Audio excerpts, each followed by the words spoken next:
This is the story of a bizarre case that rocked Britain in 2003. With no obvious motives or previous psychological illness, the perpetrator behind the following crime committed one of the most senseless, spur-of-the-moment acts of violence where two young girls would lose their lives in the process. Welcome back to Twisted Minds. My name is James, and today we will be exploring the case of the Soham murders.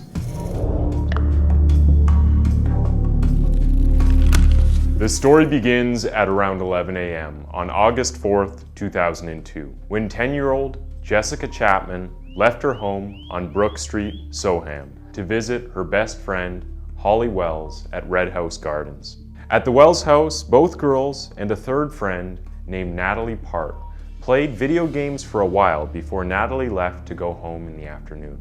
At this point, both Holly and Jessica had changed into matching Manchester United football shirts and were being photographed by Holly's mother before they all went downstairs for dinner. At around 6:15 p.m., both girls left Holly's house without informing her parents or anyone at all. They had decided to head down to the local sports center to buy some sweets. On their way back from the sports center, Holly and Jessica walked past the home of one Ian Huntley, who was a caretaker at the secondary school. This is the point where the details of the event become foggy and subject to hearsay. No one knows for sure what happened after both girls stopped to talk to Huntley, but it was assumed that he lured the girls into his house under the guise of familiarity. It just so happened that Huntley was the boyfriend of Maxine Carr, who was a teaching assistant at the St. Andrew's Primary School where both girls attended. Unbeknown to them, Maxine wasn't in the house but was out of town visiting her mother in Grimsby, Lincolnshire. According to Huntley's account, he was cleaning his dog at around 6:30 p.m. when both girls just happened to walk by, but allegedly one of them was experiencing a nosebleed. He brought them both inside to attend to the nosebleed, and after the interaction, the events that followed were unknown. The only known variable was that both girls died that evening at the hands of Ian Huntley, with the most likely cause of death being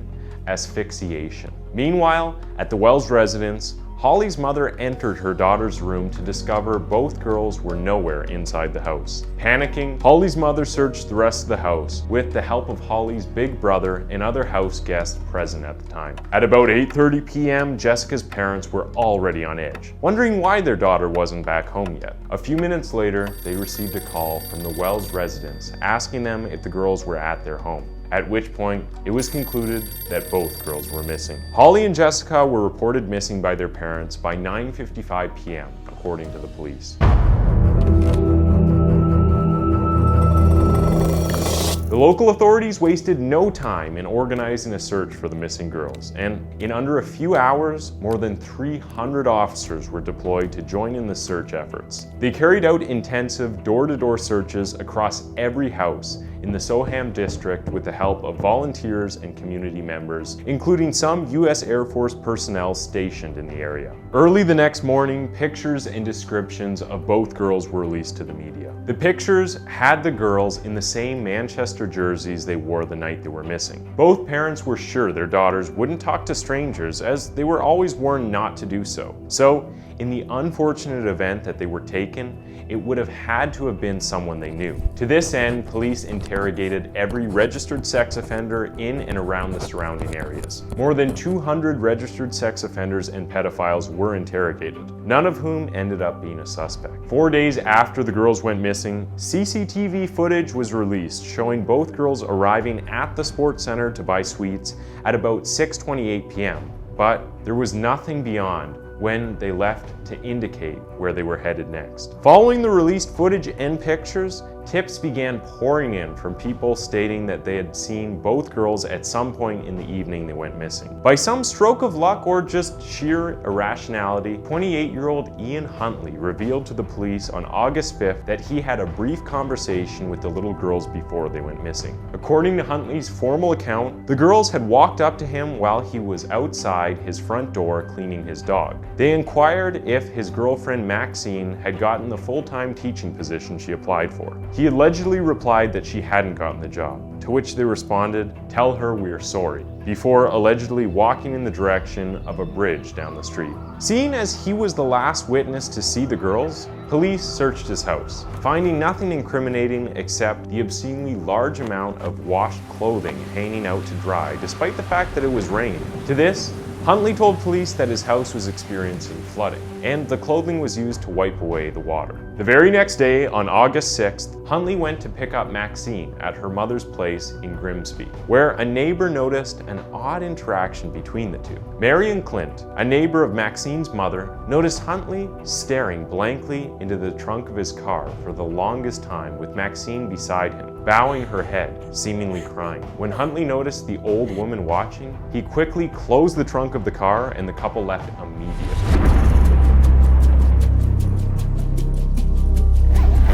In the days and weeks following the disappearance of the girls, Huntley gave several live interviews to news outlets, seen as how he was the last person to talk to the girls before they went missing. He spoke with big media outlets like Sky News and even the BBC, speaking on behalf of the community and expressing how shocked and saddened everyone was at the whole situation. He soon became known as the unofficial spokesman for the Soham community, always ready to speak to any media outlet or newspaper asking questions about the disappearance of the girls. He would later recount that he genuinely felt pain and frustration the entire community was feeling, which was quite hypocritical of him. His girlfriend Maxine was also interviewed a few times by the media to get her take on the situation. When asked where she was during the evening when the girls were talking with Huntley, she replied by saying she was also present at the time, but wasn't at the door as she was in the shower. She even added, "I only wish we had asked them where they were going.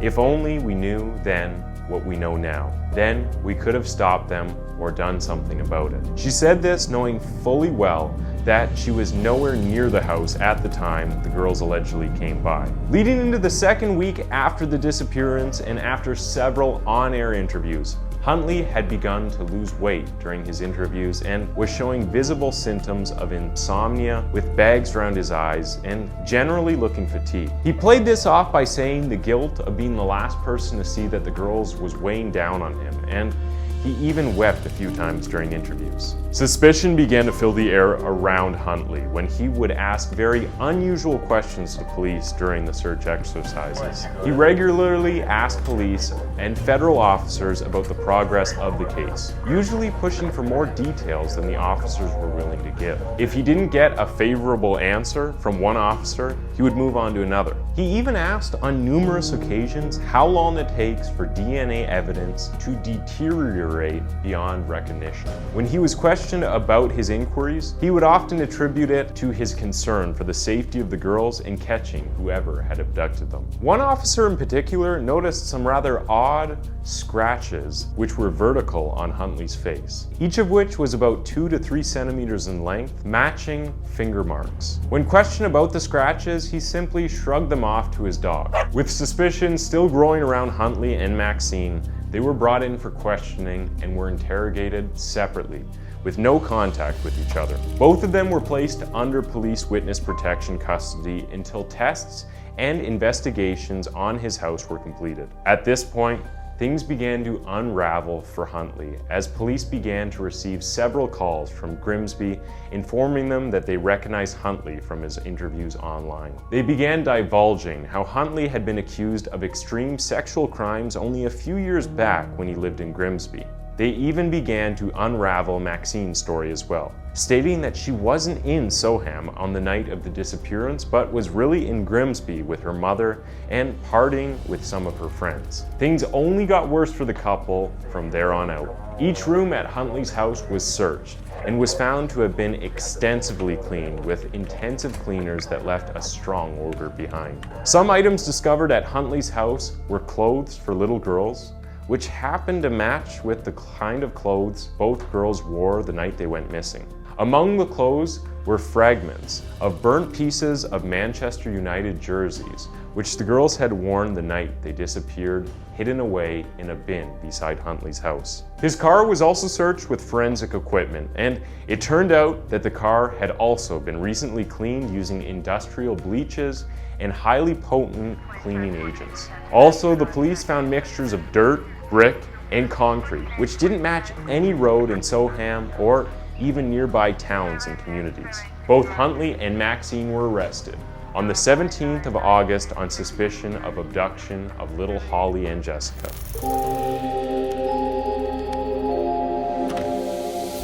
While Huntley and his girlfriend were being detained, something else was about to unravel 15 miles away. At around noon on August 17th, a gatekeeper named Keith Peter was noticing some bothersome smells from around the farm, which he shrugged off for a few days before being unable to take it anymore. So he decided to investigate the source of the smell.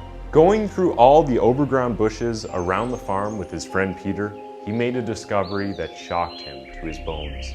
About 600 yards from the dirt roads, he noticed an indication a ditch had something in it, and upon closer examination, he realized that the ditch contained human remains, specifically of 2 little children. Upon realizing that they were human remains, Peter called the police immediately, and they showed up a few minutes later to take care of the bodies. They were not so easily identified as they had been dead for well over 13 days, and the corpses were already decomposing to the point that made identification a problem. In a weak attempt to destroy evidence of the crime, Huntley tried to burn the bodies of both girls, but was severely unsuccessful. The police didn't accurately identify the bodies, but it was clear that what Peter had found were the remains of little Jessica and Holly. Investigations revealed that the girls had not been killed in the site where the bodies were found. Instead, the bodies had been moved sometime after they had been murdered. Hair samples found on tree branches at the discovery site later gave the most accurate form of identification as it belonged to Jessica. The families were notified immediately, and the announcement was made to the public.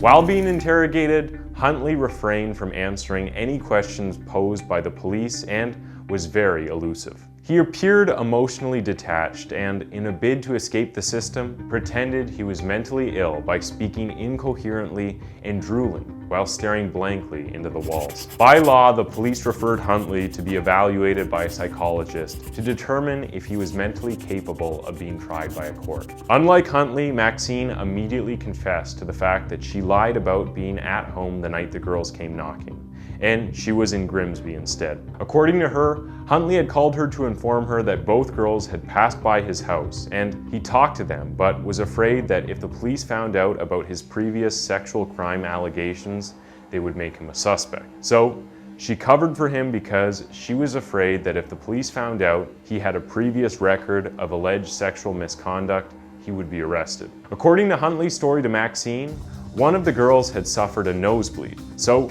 he offered to clean her up, after which he said they left his house. It wasn't until she was informed that both girls had been found dead that Maxine burst into tears, stating, "No, he can't have been. It can't have been. He hasn't done it." Clearly still in denial that her boyfriend could do such a thing, Maxine maintained that she thought she was doing the right thing by lying to protect him. After being cleared by a psychologist as mentally sound and competent, Huntley was charged with 2 counts of first-degree murder and was taken to court for trial.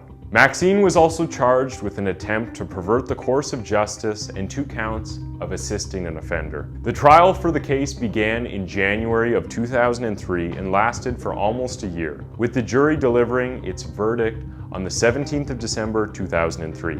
In the case of Ian Huntley, he was found guilty on both counts of murder and was sentenced to life imprisonment with a minimum life term of 40 years. Maxine was found not guilty on the charge of assisting an offender, as the jury believed she lied to protect Huntley, genuinely believing he was innocent. However, she pleaded guilty to the charge of perverting the course of justice and was sentenced to 3.5 years in prison. Throughout his stay in prison, Huntley has been targeted by fellow inmates, which is quite common in the penal system for pedophiles and child murderers. He is currently serving out his sentence in Franklin Prison, where he would be eligible for parole sometime in 2043 when he is 68 years old. Up until now, Ian continues to remain tight-lipped about the events that happened on that fateful night, choosing instead to take his secret to the grave. Thanks for tuning in to Twisted Minds. That was the case of Ian Huntley, and why don't you go ahead and click on one of the two videos on your screen for another one of our videos.